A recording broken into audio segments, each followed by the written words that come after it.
From Keene in the Shire, the Liberty Media capital of the world, this is Daryl W. Perry, host of FPP Radio News for Tuesday, July 18th, 2017. Silver is trading at $16.20 per ounce. Gold is valued at $1,240 per ounce. Bitcoin is trading at 3.7 cents, and the average price of Bitcoin is $2,301. Antiwar.com reports the civilian death toll in Afghanistan, some 16 years into the U.S.-led invasion and occupation, continues to rise precipitously, with the most recent figures out of the United Nations showing 1,662 civilians killed in the first half of 2017, the highest civilian toll of the entire war. Officials had expressed hope civilian deaths had more or less leveled off when the first half of 2016, the previous record, gave way to a roughly identical figure in the second half. Increased airstrikes and some major suicide bombings drove another increase, however. The civilian death toll was particularly grave for women and children, with casualties among women up 23% and 9% among children. This was exemplified by an early February U.S. airstrike in Sang district, which killed 26 civilians. UN officials did, however, say that overall the U.S. has killed fewer civilians this year than in the same period of 2016, likely reflective of the change in leadership in the Afghan war, as air raids usually drop temporarily when a new general assumes control of the conflict.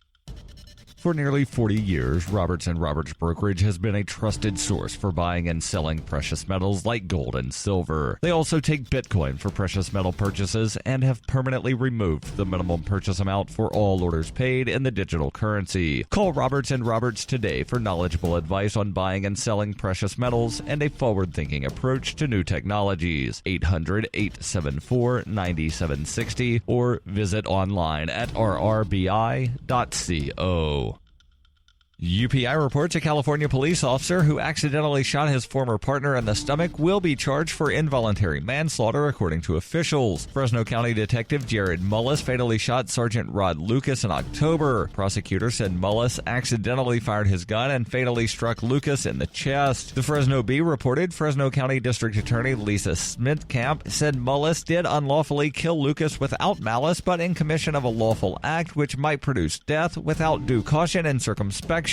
Roger Wilson, a lawyer for Mullis, said his client looked up to Lucas like a big brother. Wilson said, "My client is really torn up about it emotionally. He loved Rod and Rod loved him. I know Rod's family has reached out to him, but he was given direction by the sheriff's office and by me not to talk to anyone about it." Wilson told local media that Mullis plans to contest the charges. According to KMPH, there were 4 people in the room at the time of the incident. The detectives were discussing the equipment when Mullis's gun fired and struck Lucas. Fresno Sheriff Margaret Mims described the incident as a tragic accident. Mims said, "There is no indication that there was anything intentional with this act. It's very unfortunate, very sad. We're still extremely upset and sad that we lost Sergeant Lucas as a result of this, but our investigation does show that the weapon was not in the hands of Sergeant Lucas, but the other deputy." Lucas had been with the Fresno County Sheriff's Office for more than 20 years. He was a father of 4 and had 1 grandchild.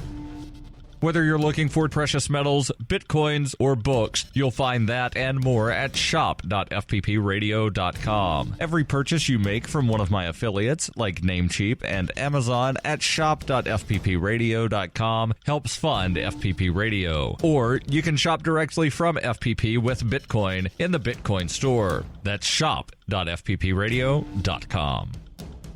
Reuters reports the Transportation Security Administration said on Monday it was lifting a ban on passengers on Saudi Arabian airlines carrying large electronic devices like laptops on U.S.-bound flights, the last carrier under such restrictions. In March, U.S. officials imposed restrictions on passengers carrying laptops and other large electronic gear in cabins on 9 airlines, most of which were Middle Eastern carriers, to address the potential threats of hidden explosives. Last month, U.S. officials announced new security requirements for all airlines rather than the expansion of the laptop ban, and have been dropping the restrictions from airlines as they boosted security. On Thursday, the Department of Homeland Security issued a revised directive to airlines around the world in response to requests that it clarify aviation security measures scheduled to begin taking effect later in the week. An airline official briefed on the matter said the directive gave airlines more flexibility and additional time to obtain explosive trace detection equipment. DHS has said it could impose new restrictions on laptops if airlines did not make security upgrades. This has been FPP Radio News. Online at fppradio.com.